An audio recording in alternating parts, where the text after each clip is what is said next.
சேனலை சப்ஸ்கிரைப் செய்யாதவங்க சேனலை சப்ஸ்கிரைப் செஞ்சுக்கிட்டு செய்திகளை தெரிந்து கொள்ளும்படி அன்புடன் கேட்டுக்கொள்கிறேன். வணக்கம். முக்கிய செய்திகள். தமிழக அரசு துறைகளில் IAS அதிகாரிகள் உள்ளிட்ட உயர் அதிகாரிகள் பயன்படுத்தி வரும் அரசு வாகனங்களின் தேவையற்ற பயன்பாட்டை தடுக்க தலைமைச் செயலகம் அதிரடி நடவடிக்கைகளை கையில் எடுத்துள்ளது. அரசின் நிதி இழப்பை கட்டுப்படுத்தவும் வாகனங்களை அதிகார வரம்பை மீறி வைத்திருப்பதை தடுக்கவும் இந்த அதிரடி உத்தரவு பிறப்பிக்கப்பட்டுள்ளது. இந்தியாவில் உள்ள தேசிய நெடுஞ்சாலைகளில் இனி வாகனங்கள் டோல்கேட்களில் நிற்காமல் வேகமாக செல்வதற்கான மிகப்பெரிய திட்டத்தை மத்திய அரசு கையில் எடுத்துள்ளது. இதற்காக இந்திய தேசிய நெடுஞ்சாலைகள் ஆணையம் தனது மைய கண்காணிப்பு அமைப்பை முற்றிலுமாக மாற்றி அமைத்து TMCCC 2.0 என்ற அதிநவீன டிஜிட்டல் கட்டுப்பாடு தளத்தை உருவாக்க தொடங்கியுள்ளது. காவிரி நதிநீர் பகிர்வு தொடர்பாக கர்நாடக அரசுடன் நேரடியாக பேச்சுவார்த்தை நடத்துவதற்காக முதலமைச்சர் ஜோசப் விஜய் இன்று பெங்களூரு செல்ல திட்டமிட்டிருந்தார். தமிழகத்தில் புதிய அரசு பொறுப்பேற்ற பிறகு காவிரி விவகாரத்தில் நடைபெற இருந்த முதல் முக்கிய சந்திப்பாக இது பார்க்கப்பட்டது. ஆனால் கர்நாடகாவில் தற்போது நிலவி வரும் பதற்றமான சூழல் மற்றும் சட்டம் ஒழுங்கு நிலைமையை கருத்தில் கொண்டு அந்த பயணத்தை தற்காலிகமாக ஒத்திவைக்க தமிழக அரசு முடிவு செய்துள்ளது. இந்திய கல்வித்துறையில் நீண்ட காலமாக வேரூன்றி இருந்த சில திணிப்புகளையும் வரலாற்றை திரித்து கூறும் போலி பிம்பங்களையும் முற்றிலுமாக மாற்றி அமைக்க முயன்ற மத்திய கல்வி அமைச்சர் தர்மேந்திர பிரதான் குறிவைக்கப்படுவதற்கு பின்னால் மிக ஆழமான அரசியல் காரணங்களும் சதித்திட்டங்களும் மறைந்துள்ளன என்பது தற்போது கசிந்துள்ள தகவல்கள் மூலம் அம்பலமாகியுள்ளது. சூழ்ச்சிக்காரர்களின் சதிவலைகளும் அந்நிய சக்திகளின் மிரட்டல்களும் நரேந்திர மோடி தலைமையிலான உறுதியான அரசின் காலத்தில் எப்போதுமே பலிக்காது என்பதை வரலாறும் காலமும் தொடர்ந்து நிரூபித்து வருகின்றன. கல்வித்துறையில் சுதந்திரமான காற்றை வீச செய்து இந்தியாவின் தொன்மை பெருமையை மாணவர்களிடம் கொண்டு சேர்த்த தர்மேந்திர பிரதான் மீதான அவதூறுகள் அனைத்தும் இறுதியில் பொய்யாகி புஸ்வானமாய் வெடித்துவிடும் என்றும் பொய்யான பிம்பங்களை கட்டியெழுப்பி தமிழ்நாட்டையும் இந்தியாவையும் ஏமாற்றலாம் என்று நினைக்கும் சதிகாரர்களின் முகமூடிகள் முழுமையாக கிழித்தெறியப்பட்டு தேசத்தின் கலாச்சாரம் கல்வித்துறையின் மூலம் உன்னதமடையும் காலம் வெகு தொலைவில் இல்லை என்பதை இந்த நிகழ்வுகள் தெளிவாக உணர்த்துகின்றன. நாம் தமிழர் கட்சியின் ஒருங்கிணைப்பாளர் சீமான் தமிழக முதலமைச்சர் ஜோசப் விஜயின் பெயரை மையமாக வைத்து அண்மையில் கடுமையான விமர்சனம் ஒன்றை முன்வைத்துள்ளார். திரைப்படங்களில் நடித்த போதெல்லாம் ஏன் ஜோசப் விஜய் என்று போடாமல் வெறும் விஜய் என்று மட்டும் வைத்திருந்தீர்கள் எனவும் முதலமைச்சரான பிறகுதான் ஜோசப் விஜய் என்று நினைவுக்கு வந்ததா என்றும் கேள்வி எழுப்பியுள்ளார். மேலும் சீமான் கேள்வி எழுப்பியது அரசியல் வட்டாரத்தில் பெரும் விவாதத்தை கிளப்பியுள்ளது. மக்களுக்கு சேவை செய்ய வந்த ஒரு தலைவரின் மத அடையாளத்தையும் பெயரையும் பிடித்துக்கொண்டு சீமான் அரசியல் செய்வதாக பரவலான விமர்சனங்கள் எழுந்துள்ளன. இதற்கு பதிலடி கொடுக்கும் விதமாக தமிழக வெற்றி கழக தொண்டர்கள் மற்றும் நெட்டிசன்கள் சமூக வலைதளமான X தளத்தில் சீமானுக்கு எதிரான ஆதாரபூர்வமான பதிவு ஒன்றை வெளியிட்டு வைரலாக்கி வருகின்றனர். சீமான் எதையெல்லாம் சுட்டிக்காட்டி முதலமைச்சர் விஜயை விமர்சித்தாரோ அதே பாணியில் அவருக்கே திருப்பி அடிக்கும் விதமாக அந்த பதிவு அமைக்கப்பட்டுள்ளது. சீமானின் தந்தையின் உண்மையான பெயர் செபாஸ்டின் என்றும் அதை மறைத்துதான் தற்போது அவர் செந்தமிழன் சீமான் என்று கூறி வருகிறார் என்றும் நெட்டிசன்கள் அதில் குற்றம் சாட்டியுள்ளனர். இதற்கு சான்றாக கடந்த 2009ஆம் ஆண்டு சீமான் கனடா நாட்டிற்கு சென்றபோது பதிவு செய்யப்பட்ட அதிகாரப்பூர்வ பயண ஆவணத்தை நெட்டிசன்கள் X தளத்தில் ஆதாரமாக இணைத்துள்ளனர். அதில் அவரது பெயர் செபாஸ்டியன் சீமான் என்றே குறிப்பிடப்பட்டுள்ளது. முதலமைச்சரின் பெயரை விமர்சிப்பதற்கு முன்னதாக சொந்த பின்னணியையும் பெயரையும் மறைக்காமல் இருக்கிறீர்களா என பாருங்கள் என்று நெட்டிசன்கள் சீமானை நோக்கி சரமாரியாக கேள்விகளை எழுப்பி வருவதால் இணையத்தில் இந்த விவாதம் தற்பொழுது அனல் பறந்து கொண்டிருக்கிறது. மகாராஷ்டிரா மாநிலம் நாசிக்கில் பிறந்த சில மாதங்களே ஆன கைக்குழந்தை ஒன்றை பெற்ற தாயும் தந்தையும் ஆதரவற்ற நிலையில் சாலையில் தவிக்க விட்டு சென்றுள்ள இரக்கமற்ற சம்பவம் அதிர்ச்சியை ஏற்படுத்தியுள்ளது. தகவல் அறிந்து சம்பவ இடத்தில் பொதுமக்கள் திரண்டபோது தன்னை பெற்றவர்களே வீதியில் வீசிவிட்டு சென்று விட்டார்கள் என்பதை கூட அறியாத அந்த பிஞ்சு குழந்தை சுற்றியிருந்தவர்களை பார்த்து வெகுளித்தனமாக புன்னகித்த காட்சி அனைவரையும் கலங்க வைத்துள்ளது. பூ போல அந்த அழகான பெண் குழந்தையை வீதியில் போட்டு சென்ற பெற்றோர்களின் கல்நெஞ்சமான செயலை கண்டு அப்பகுதி மக்களும் சமூக வலைதள வாசிகளும் கடும் ஆத்திரத்தையும் கண்டனத்தையும் தெரிவித்து வருகின்றனர். பெற்ற தாய்க்கே இல்லாத மனசாட்சியா மற்றவர்களுக்கு வரப்போகிறது என நெட்டிசன்கள் பலரும் தங்களது வேதனையை இணையத்தில் கொட்டி தீர்த்து வருகின்றனர். தற்போது அந்த பாப்பா பாதுகாப்பாக மீட்கப்பட்டு உரிய பராமரிப்பில் ஒப்படைக்கப்பட்டுள்ளது. இரக்கமற்ற பெற்றோரின் பிடியிலிருந்து தப்பிய இந்த செல்ல குழந்தைக்கு அன்பான பராமரிப்பும் பிரகாசமான நல்லதொரு எதிர்காலமும் கிடைக்க வேண்டும் என்பதே அனைவரின் ஒரே விருப்பமாக உள்ளது.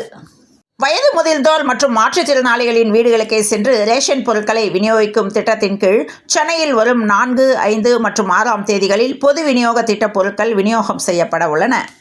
கர்நாடகாவுடனான பிரச்சனைகளுக்கு தமிழக முன்னாள் முதல்வர் கலைஞரின் முதிர்ச்சியான அணுகுமுறையை பின்பற்றி செயல்பட வேண்டும் என்று தமிழ்நாடு முதல்வர் விஜய்க்கு கர்நாடகா பாஜக தலைவர் முன்னாள் முதல்வர் எடியூரப்பா மகன் PY விஜயேந்திரா வேண்டுகோள் விடுத்துள்ளார்.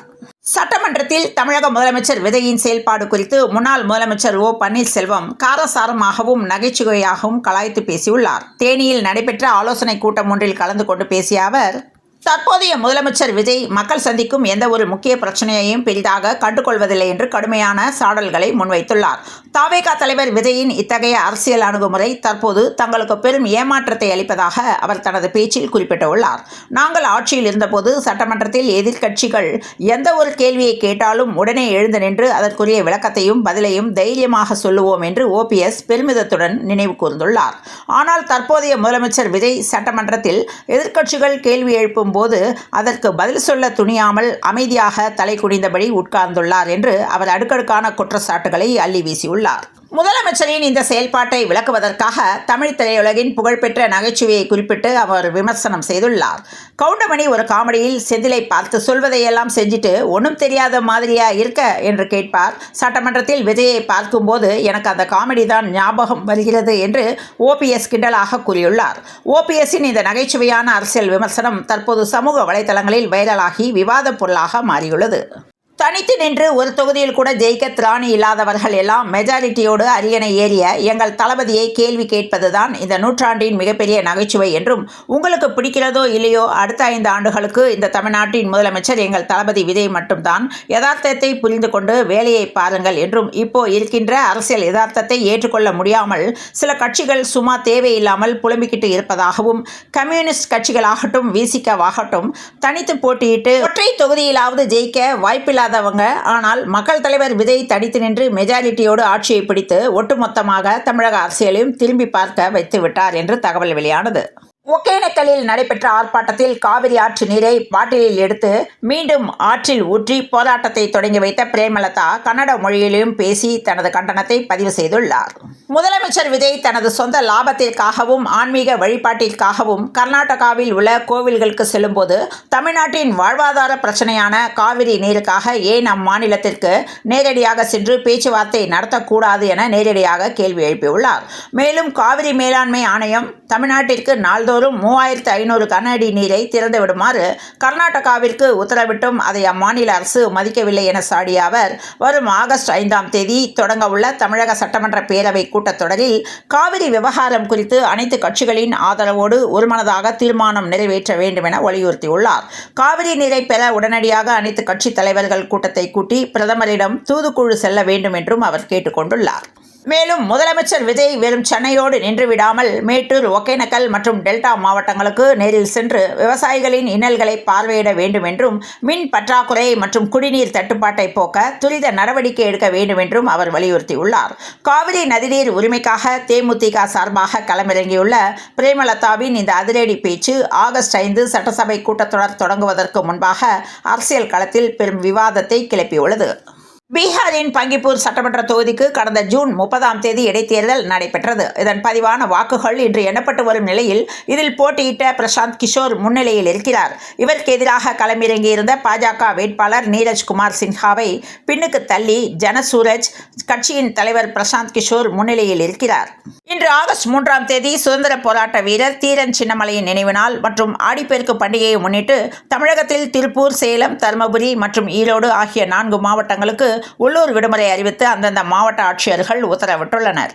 கரப்பான் பூச்சி ஜனதா கட்சி நிறுவனர் அபிஜித் தீப்கேவின் அமெரிக்க கல்வி செலவு மற்றும் கபில் சிபல் அறிவித்த ரூபாய் 1 கோடி நிதியுதவி குறித்து விசாரணை நடத்தக்கோரி சூரத்தை சேர்ந்த அமித் திவாரி என்ற ஆர்டிஐ செயற்பாட்டாளர் புகார் அளித்துள்ளார்.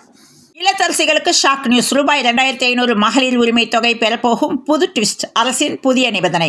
மகளிர் உரிமை தொகையை ரூபாய் 2500 உயர்த்தும் முக்கிய அறிவிப்பை எதிர்வரும் பட்ஜெட் தொடரில் முதலமைச்சர் விஜய் வெளியிடுவார் என்று பெரும் எதிர்பார்ப்பு நிலவி வரும் நிலையில் புதிய விண்ணப்பங்கள் தற்காலிகமாக பெறப்படாது என தகவல்கள் தெரிவிக்கின்றன.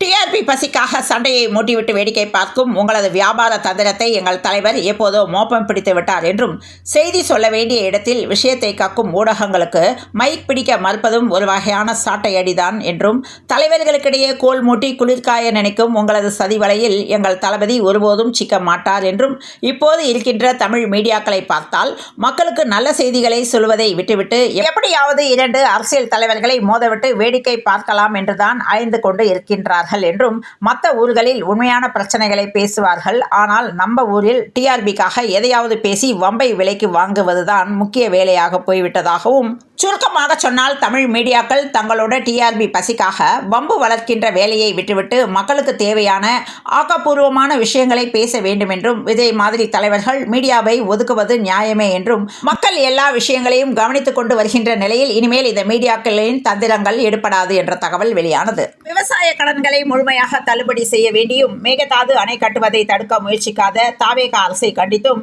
தஞ்சையில் எதிர்க்கட்சி தலைவரும் திமுக இளைஞரணி செயலாளருமான உதயநிதி ஸ்டாலின் தலைமையில் கண்டன ஆர்ப்பாட்டம் நடைபெற்றது.